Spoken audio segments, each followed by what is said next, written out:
Bonjour à tous. Le 2 août dernier, Google Maps est passé d'une projection de Mercator à une représentation sphérique de la Terre. Ouais bon, dit comme ça n'a l'air de rien, mais c'est une petite révolution, car toutes les cartes ont un but et une certaine influence sur notre vision du monde. Si les premières cartes locales datent du début de l'Antiquité, voire de la fin de la préhistoire, il faut attendre les Grecs pour avoir droit à une première véritable représentation du monde. Au VIe siècle avant notre ère, Anaximandre de Milet aurait tracé une des premières cartes du monde regroupant les connaissances de l'époque et place le sanctuaire de Delphes en son centre. Son travail est connu par Hérodote qui le complète un siècle plus tard et surtout pose le principe que la Terre est ronde. Et c'est déjà une révolution, car la première représentation d'Anaximandre pose les continents à plat entourés d'un océan, là où celle d'Hérodote suppose qu'on peut en faire le tour. Au IIIe siècle avant notre ère, Ératosthène, qui calcula la circonférence de la Terre à 0,5% près grâce à un bâton et un chameau, introduit la notion de méridien reliant les pôles et de parallèle d'est en ouest afin de pouvoir se repérer. Et le centre est situé dans sa ville natale, Rhodes. Au 1er siècle de notre ère, Ptolémée utilise les mathématiques pour créer le système de latitude et longitude et une projection en perspective pour mieux rendre compte de la rotondité de notre planète. Cependant, c'est Pomonius Mela, aux alentours de 43, qui dessine une carte centrée sur Rome qui restera référence en Europe jusqu'à la fin du Moyen-Âge. Ces cartes étaient surtout des cartes d'érudits, destinées à quelques explorateurs ou des politiciens en regardant loin. Mais ce n'étaient pas les seuls utilisés, et d'autres avaient des buts bien plus pratiques, voire dogmatiques. La table de Peutinger est une copie du XIIIe siècle d'une carte romaine conçue au 1er siècle de notre ère et complétée au IVe ou Ve siècle. Composée de 12 parchemins, dont un disparu, pour un total de 6,80 m de long et de 34 cm de large, elle reprend l'ensemble du monde connu, couvrant tout l'Empire romain, le Proche-Orient, l'Inde et même quelques territoires chinois. Mais sa particularité, c'est qu'elle n'a aucune exactitude géographique. C'est un plan du réseau routier, recensant 200 000 km de voies, 555 villes et 3500 points de repère comme des phares ou des sanctuaires, et indiquant les distances entre chaque ville. Idéal pour le voyageur cherchant à calculer son temps de trajet. L'ancêtre des cartes Michelin ou de Google Maps en somme.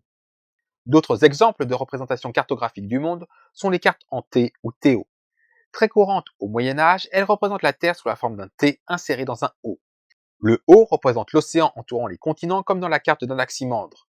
Les branches du T sont formées d'un côté du Don, appelé Tanaïs, qui sépare l'Europe de l'Asie, du Nil, qui sépare symboliquement l'Afrique de l'Asie, et de la Méditerranée, qui sépare l'Europe de l'Afrique. Petite particularité, l'Asie est située en haut, l'Europe en bas à gauche et l'Afrique en bas à droite. Au centre se trouve Jérusalem et le tombeau du Christ. Il faut attendre le XIIe siècle pour que ces cartes perdent leur intérêt grâce au géographe arabe Al-Idrissi qui trace pour le roi Roger II de Sicile une carte du monde un peu plus exacte et orientée sud-nord.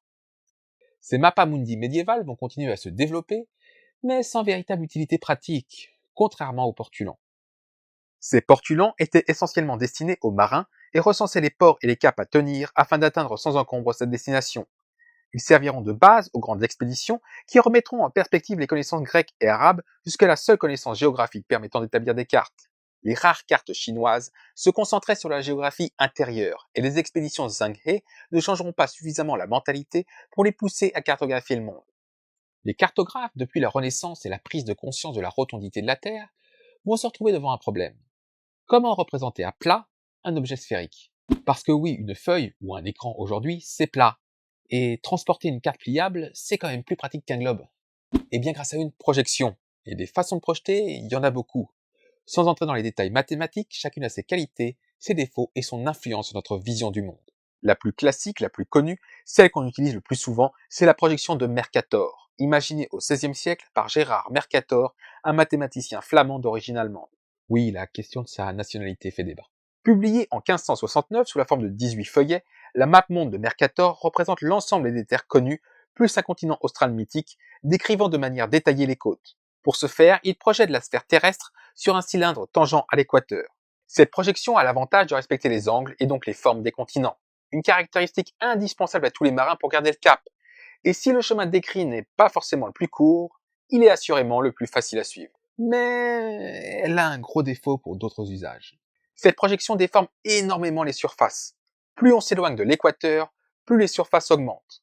Par exemple, le Groenland, qui fait un peu plus de 2 millions de km², semble plus grand que toute l'Amérique du Sud, alors qu'en réalité, l'Amérique du Sud fait près de 18 millions de km², 9 fois plus.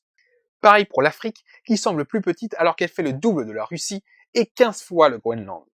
Pour corriger cette vision, un cinéaste allemand, Arno Peters, reprit en 1967 une projection datant du 19e siècle et conçue par James Gould. La projection de Gould-Peters a d'ailleurs été adoptée dans les écoles de Boston afin de représenter une planète un peu plus juste.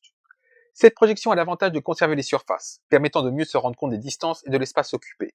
Cependant, cette projection a le défaut de ne pas respecter les angles et donc de déformer les formes. Le choix de Peters de centrer sa projection sur les parallèles 45 nord et sud fait que les zones tempérées, comme l'Europe et l'Amérique du Nord, sont relativement respectées, alors que les formes des zones polaires, tropicales et équatoriales comme l'Afrique sont particulièrement déformées. Pour mieux se rendre compte de ces déformations, un mathématicien français, Nicolas Tissot, mis au point au XIXe siècle un système de cercles permettant de les visualiser, les indicatrices de Tissot. Prenons les indicatrices de la carte de Mercator. On voit clairement que les cercles restent des cercles, quelle que soit la latitude, mais ceux situés au nord et au sud sont plus grands que ceux situés à l'équateur, indiquant que les surfaces sont agrandies. Sur la carte de Gould-Peters, les cercles sont de taille équivalente, mais ils sont déformés. Ceux situés aux latitudes tempérées restent circulaires, mais à l'équateur, une ellipse allongée nord-sud indique une déformation par allongement, alors qu'au pôle, on a un écrasement. Armés de cet outil, intéressons-nous à d'autres projections. La projection utilisée pour les cartes de France et de Belgique, ainsi que pour les cartes aéronautiques, est la projection conique conforme de Lambert, du nom de mathématicien suisse Johann Heinrich Lambert, paru en 1772. Cette projection conique est, comme son nom l'indique, une projection du globe sur un cône et non plus un cylindre. Elle conserve les angles et déforme peu les surfaces. Du moins à petite échelle. À plus grande échelle, les unités de distance changent au fur et à mesure qu'on change de parallèle. Cela reste pratique pour la carte d'un pays, mais pas du monde. On utilise aussi localement la projection de Bohn, où chaque parallèle est un cercle concentrique centré sur un cercle de référence, ce qui déforme la carte lorsqu'on l'utilise à grande échelle. Mais si on se centre sur le pôle, ça fait la Terre en cœur. Cette projection a également donné la projection sinusoïdale de Sanson-Flamsteed, qui conserve les surfaces et déforme moins les pôles qu'une projection cylindrique, mais reste assez peu lisible. On pourrait également parler des projections d'Albers, de Berman, de Robinson, de Molway, d'Eithoff, de la projection orthographique ou de la projection polaire comme sur le drapeau de l'ONU, mais toutes déforment le monde. Et une déformation, ça fausse le jugement. Prenons notre bonne vieille projection de Mercator, très pratique et suffisamment juste à l'échelle d'un pays. À l'échelle de la planète, l'Afrique semble totalement écrasée par le continent eurasien. Cette projection s'est imposée durant la période coloniale car elle permettait aux métropoles, France et Grande-Bretagne en tête, de rivaliser avec leurs colonies en termes de taille. Avec une carte de Gould-Peters, les colonies en Afrique seraient apparues bien plus réalistes et peut-être un peu trop menaçantes pour les colonisateurs. Par la suite, ces cartes imprimées dans l'inconscient collectif et faciles d'accès se sont imposées jusqu'à nos jours, minimisant la taille des pays tropicaux et équatoriaux. Et la carte de Gould-Peters, avec ses déformations, est tout aussi problématique pour représenter le monde de manière plus réaliste. Alors, est-on condamné à ne pas pouvoir représenter correctement la Terre autrement qu'avec un globe 3D comme sur la nouvelle version de Google Maps? Comme l'a prouvé Gauss au XIXe siècle, on ne peut pas avoir une carte à la fois équivalente, c'est-à-dire qui respecte les surfaces, et conforme, c'est-à-dire qui respecte les angles.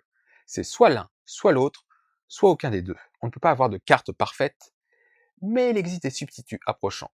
Parmi les premières tentatives, on trouve celle d'Oswald Winkel en 1921, appelée projection de Winkel-Triple.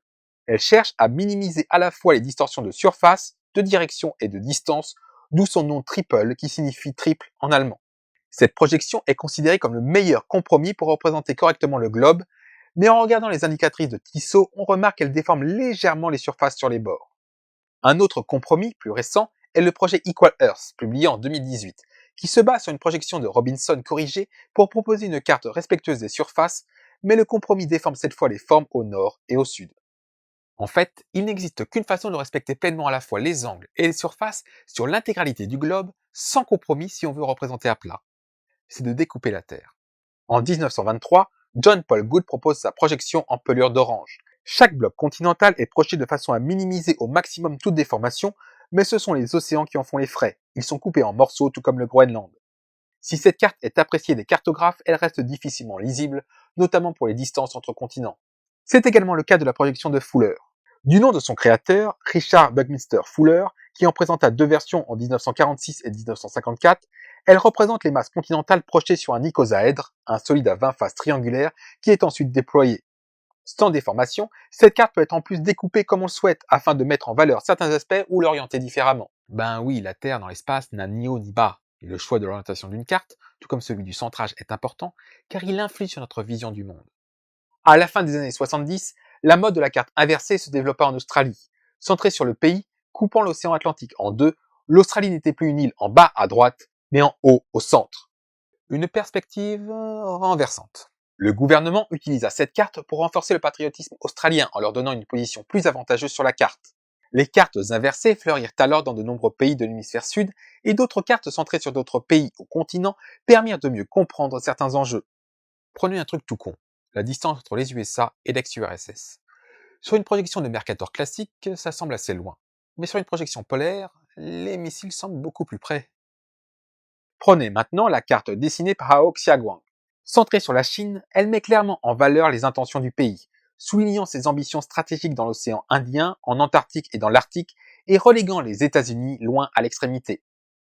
On nous apprend à l'école à lire le contenu d'une carte pour en tirer des informations, mais le choix même d'une carte est important, que ce soit pour visualiser les positions relatives ou pour souligner un élément particulier.